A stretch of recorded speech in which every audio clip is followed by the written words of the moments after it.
Welcome to Impact OC, the only program showcasing the people and organizations shaping Orange County. With your host, Don Camber. Hello, live from the OC Talk Radio studios at UCI's Beal Applied Innovation Center. I'm OC Talk Radio Public Affairs Director Don Camber with another great guest positively impacting our community. Today I welcome Catalyst Family Inc. Director Resource Development Todd Eckert. Catalyst Family Inc. fosters strong communities through high-quality childcare and youth development programs. Thank you, Todd, for being on Impact OC. Thank you. It's great to be here. Todd, please explain why Catalyst Family Inc. was formed and who you serve. Well, that's a great question. We started in 1975, and we began as subsidized childcare throughout California. Actually, we have a heavy emphasis here and then up in the Bay Area. We currently are serving over 40 school districts, about 8,500 kids, I think, total, and we have about, at this point, I think it's fluid because we have a constant enrollment, but we have about 3,500 after school kids in after school. What are the programs that you provide? Well, we are very diverse. Our thrust is we do infant care. In fact, 6 months all the way up to 5 years old. Anything that comes before people enter school. And so we are, with our emphasis has been on the 4-year-old program, but Governor Newsom has decided to move that into the public school arena. So we've kind of shifted gears and have established after-school programs that help with tutoring and extending the school day. I'd like you to talk about the different programs you offered for infant and toddler, preschool, transitional kindergarten, kindergarten enrichment, before and after school. Yeah, well, it's impressive. I haven't heard the laundry list done all together. Well, in fact, we obviously daycare is just that. We have a curriculum-based daycare that's based on the Reggio Emilia method, which is about individualized care for those kids. And but we also we have different divisions at Catalyst, which is where we serve the community through other means. We have Catalyst Community, which does all sorts of resourcefulness, resources to families on the whole. Everything from finding a place to find daycare or to certify home daycare. We also do that. We're very closely tied to the state, and so we are certified in all aspects. And then we also have camps. And we are in the court system. We are contracted to the courts. They legally have to provide daycare in the court systems. So that's what we have, certified daycare in the court systems. And then we even are out in the migrant fields. We have where the migrant workers are housed, we set up daycare there. So we're kind of all over the map, literally and figuratively. So, what kinds of things are children learning? That's well, as I say, when we say curriculum-based, that is, if you're familiar with the Montessori method, I'll probably get in trouble for saying that, but it's a very similar method of teaching the whole child.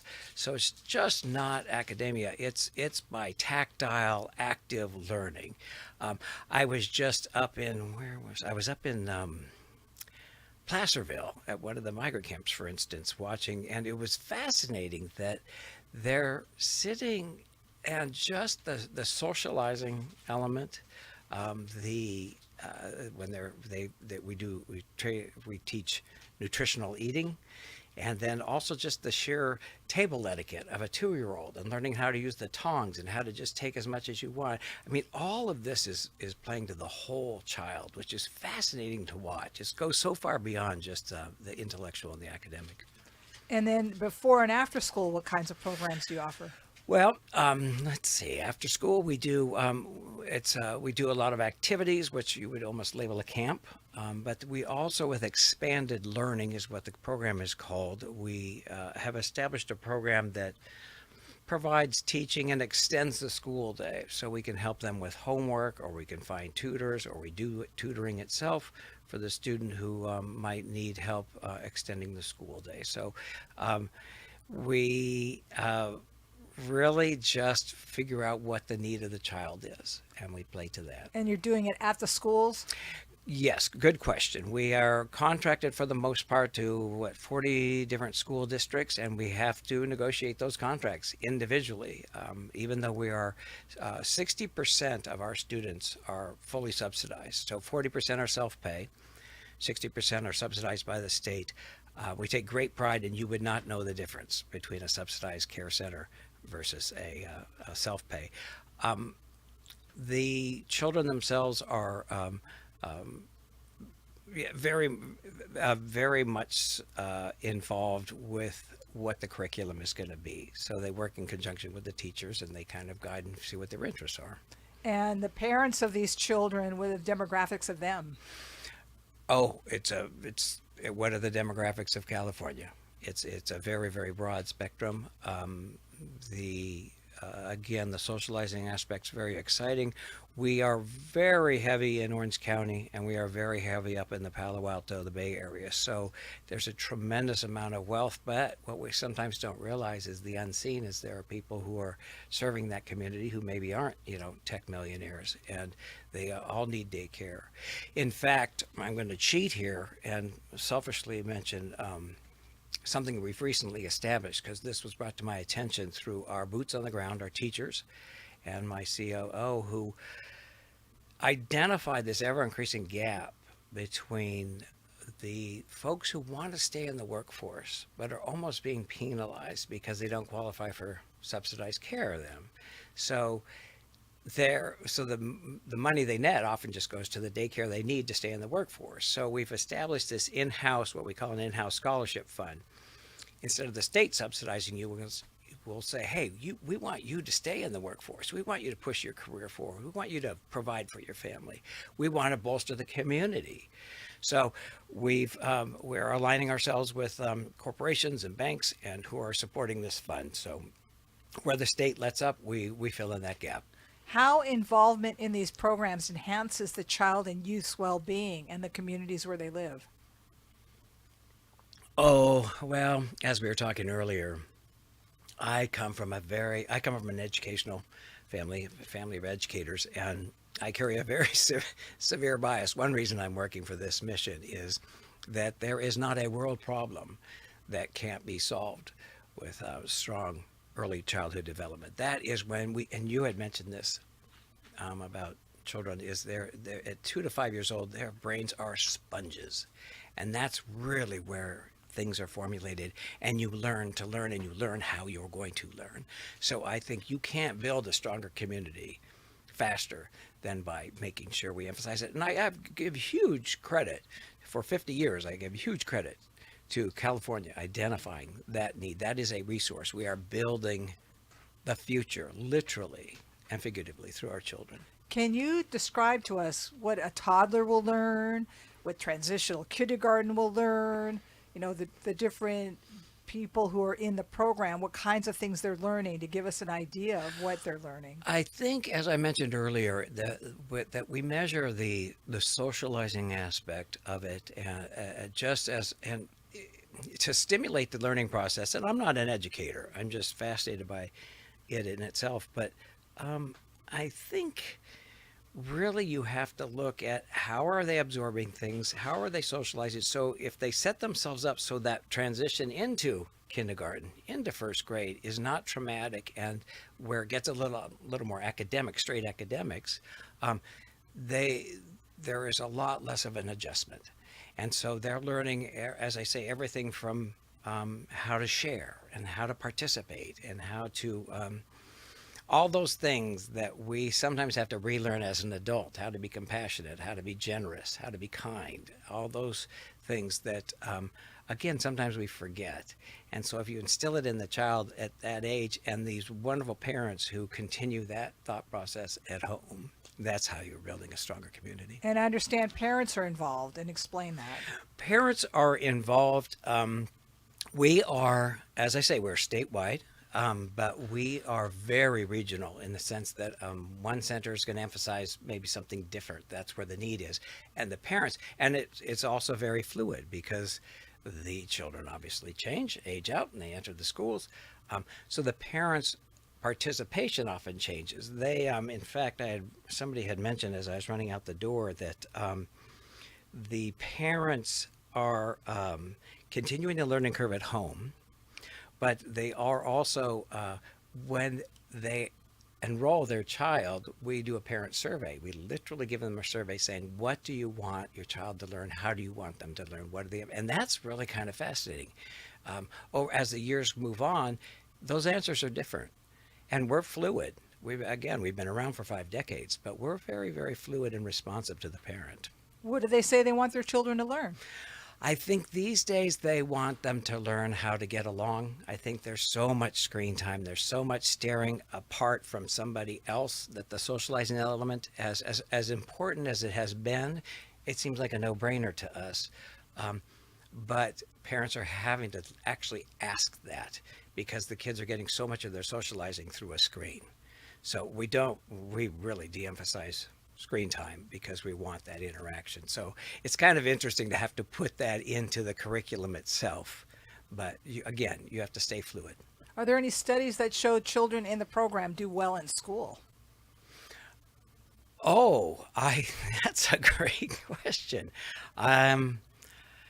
Yes and no. More often than not, we are in direct correlation with a school because we are probably in the portal behind the school where the kids, so we'll have teachers come in and interact with our children before they've entered the school formally. So that transition and lessening the trauma of that is hugely beneficial. Plus, we can build a curriculum that will only be continued when they enter the former school and kindergarten. And of course, it's good to say that children involved in programs before or after school are involved in quality programs before and after school instead of other things that they may not need to be involved with. Well, yeah, there is something to say for, just quote unquote staying out of trouble. But I also think there's this natural curiosity that is catalyzed, excuse the pun, but there's a natural curiosity that is continued and catalyzed, for before and after school. And it's fun to see the kids come out of school, the formal classroom, and then come to our after school programs and come thundering in and ready to go. And I thought, man, that's where I want to be home. I want to go riding my bike as a kid and stuff. And these guys can't wait to continue and deal with our wonderful, wonderful staff. Talk about the staff. Oh my gosh. I'm stunned by, honestly, I'll give you a personal anecdote. My mom, who taught for over 3 decades, said, "Oh God, Tosh, you'd be such a fantastic teacher." And I said, I'd never want to have to work that hard for my money, because I know it was a 24/7 gig for her. She was always thinking about it. She was always compiling ideas and making her 4 boys run around and collect leaves for the next art project for her kids. I think it has to begin with, and it does with all of our staff, it has to begin with that passion. We pay, in the field, we pay very well. Compared to in comparison, but with that said, it's never enough, because I know these guys are truly thinking it, making it a 24/7 gig, but they love working with our children. What are the qualifications? Well, for our younger care and our after school programs, you don't have to be certified, you don't have to be accredited, but because we are an accredited program for the formal schooling, you have to be California certified. And how are you funded? How are we funded? Well, as I said, 60%, pretty even, about 60% are subsidized. So that's state contracts where we have work in conjunction with the state of California. 40% are self-pay. And then I've been hired to build a program that fills in those gaps that we talked about. For instance, another example, we have the scholarship fund, about the ever-increasing gap of people who are struggling to pay for it and yet not qualifying for subsidies. Recently, it was brought to my attention that, this is hard to say without even choking up. Somebody who runs our court programs said, can you go out and maybe raise some funds? We don't need a lot, but can you raise some funds? we have kids coming into the courts. They don't know until that day that they're coming into our children's waiting room while their family goes into court and deals with whatever they have to deal with. Many of those children then go from that children, we call them children waiting area, straight into foster care. And all we can do is throw their limited belongings in a bag and send them on their way. Can you imagine how frightening that'd be? Even when they come into the waiting room, how scary it is. And our compassionate staff takes them in and takes good care of them. And so we've established a fund called the Children's Relief Fund. And in fact, we just had, I guess I can say their name, City National Bank has stepped up and said, let's give you the seed money for that, because that's inexcusable. These kids need to have everything they can have in their court. So things like, fresh underwear and a toothbrush, and put it all in a backpack, and maybe snacks and some games, just something, because there's so many question marks hanging over them when they deal with the court system. So that's what I'm talking about, where we're very fluid, we're very responsive. And I'm getting the needs more and more from the field, going, here's what's going on, here's where we have needs. So funding is coming more and more from the community itself. Share some stories about people in the program. About children? Yes, please. Oh, well, we have a broad spectrum. It's really kind of fun because you walk into a room and children are children, right? And it's not about color, it's not about demographic, it's about them just partaking in each other, and you quickly realize that bias and all these things that we've grown that become commonplace in adults are taught because these kids are guileless. And I've watched, we had a book reading, we had a book signing, a wonderful woman. In fact, she's a broadcaster, and she also has written children's books and bilingual in Spanish. So we took her, she did a book signing and reading for the kids in a bilingual camp. And it was so cute to watch the response of the community come in, and these families who were so gracious, and a little girl who had never owned her own book before, and went, I get choked up when I think about these things. She had never owned a book, and when the woman signed it and then let her take it, she kept trying to give it back, and her family kept telling her, "No, you get to keep that book." I mean, these little victories are just, I think they're hugely influential and touching to watch. And it's a no-brainer when I have people who are interested in supporting us or thinking of supporting us. I don't bother hitting them with an elevator speech. I simply say, come and visit a center with us. Come and visit a center. What do the parents say about their children who've been in the program? I think it says, simply that that they love it, and I think the true measure is that do they send the kids, the siblings? Do the siblings come? And we are built. I should say, what drives me crazy, as I say, we've been around for 50 years. And when I say I work for Catalyst Family Inc., people are like, oh, what do they do? And I'm thinking, that's criminal. And so I appreciate resources like this to bring Catalyst to the community's attention, because we are very quiet, and we're very word of mouth, because that's kept us going all these years. So we really haven't felt like we need to be out there broadcasting and branding and promoting, which is the ultimate compliment. But still, it'd be nice for more and more people to know that we're out there doing what we do. What sets you apart from other after-school programs? I think really that it's individualized learning. We do not just house and entertain the kids. We are built off of, I shared earlier with the Reggio Emilia. If you look it up, there's a gentleman named Reggio Emilia in Italy, post-World War II, and Italy gave these very small stipends to various villages to help them rebuild. And Reggio Emilia, the gentleman of this village, recognized the fact that our future is our children. And whereas people were building new community centers and all this, he said, we need to build a school. That's the first structure that needs to go up, because that's our future. And through that, he developed a method of, and we need to teach the individual child, and that has, many, many decades later still holds true. And that's how we,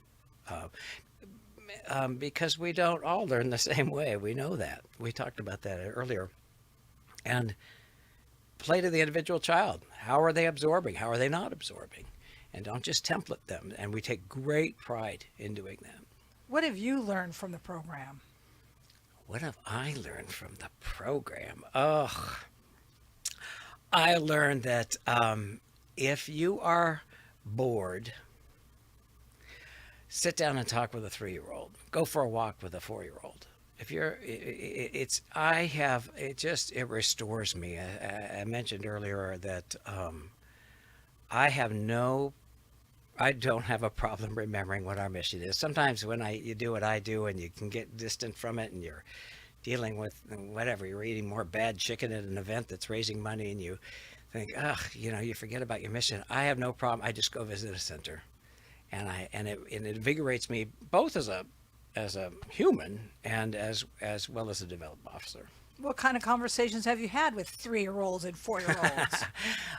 They're often more interesting than I have with adults. I think here's a funny parallel. I was just up in Seattle visiting with my folks who are 92 and 96. And my dad, who is going strong, and we had to drive down from Seattle to Olympia, and he's looking out the window, and the whole way down, he's talking about, wow, I didn't realize they were expanding the freeway here, and there's a sound wall. And his curiosity was, and I went, he sounds like there's a 3-year-old in the back seat. And I swear that's the fountain of youth, that curiosity. And I'm reminded of that with kids. Everything, they're just absorbing everything. There was hopefully not too far off subject, but I get this from the kids, is that there's a study that came out recently that you may have read about, where we all think that life goes quicker when we get older because it's less of a proportion of our life. When they said, no, we found that time, which is a human creation, is a measurement by moments. As we get older, we have less moments because we get more habitual. And you look at a 3-year-old, and so much is new. So all those are moments. And when I go to the centers and I watch them, just what they're looking at is what they're thinking about. They don't have a hidden agenda. And I'm reminded of that as an adult. And that's what I've learned from this program, to stay childlike. Do you accept volunteers? We do. For the most part, our program is where we would have a volunteer. In another organization, we hire teachers. So where we do have volunteers is at the centers themselves. So but we are starting to build the volunteer program. Thank you for bringing that up. People are more than welcome to contact us at catalystkids.org. And we would love to have the spirit. Some people are helping renovate playgrounds or build gardens and stuff. So what's the reaction from the public to this organization? Well, I think it's a testimonial that we've been around for 50 years. In fact, when I had just joined the Catalyst family, I come from another organization, and I was talking to my boss at the time. I said, we were coming home from the airport. We had gone up to our corporate office up in Sacramento. And he's dropping me at home in Costa Mesa. And I said, I'd like to do a center tour. I'd like to go out and visit and see it in action. And he said, okay, well, let's find one that's convenient for you. And he's literally dropping me off at my house. And he goes, well, you're next to Woodland Elementary. We have one right here. And so we are so integrated into the community, almost to a fault, because we're so integrated into the school system, into the community, that we often aren't out there celebrating us with large brands and T-shirts and hats and sweatshirts and bumper stickers, but we are part of the community already. So, do you find that the children appreciate being in the program? I think children often don't know what they appreciate. It's just that they're joyful and they're excited and they're curious. And I don't know of any greater endorsement of a program than a child who comes thundering into the classroom with excitement versus fleeing the classroom at the end of the day, like I did in junior high, for instance. So, how would you like the program to grow? I would like to tie us more to the community through corporate support. Yes, I mean that financially, but also to understand that we are building a stronger community by what we're doing. We're feeding you capable, learning, be as crass as a workforce that is capable and knows how to learn. And I guess, 60% of the jobs that high schoolers will have not been created yet. So you better have a workforce that comes up as nimble and knows how to learn, has learned how to learn. And I think we're starting that at a very early age, excited about learning and learning how to learn, because the world is moving very, very quickly. So when you look at these young children, you see them as adults. Oh, yes. I mean, I see our future is what I see. So if that's seeing them as adults, yes. I hadn't thought of it that way, but yeah. I mean, I'm being corny and redundant, but it is our future. That's your future. My daughters are 23 and 21 now, and when I watch them handle life, I go, I'm so happy that they're in charge of the future. Because whatever I am, I'm just going, I'm glad it's in their hands. Thank you, Catalyst Family Inc. Director of Resource Development Todd Eckert, for being on Impact OC. And I thank everyone for tuning in. I'm OC Talk Radio Public Affairs Director Don Camber. Have an impactful day.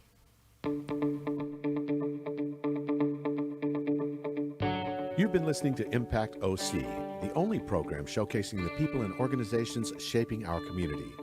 Right here on Orange County's only community radio station, OC Talk Radio.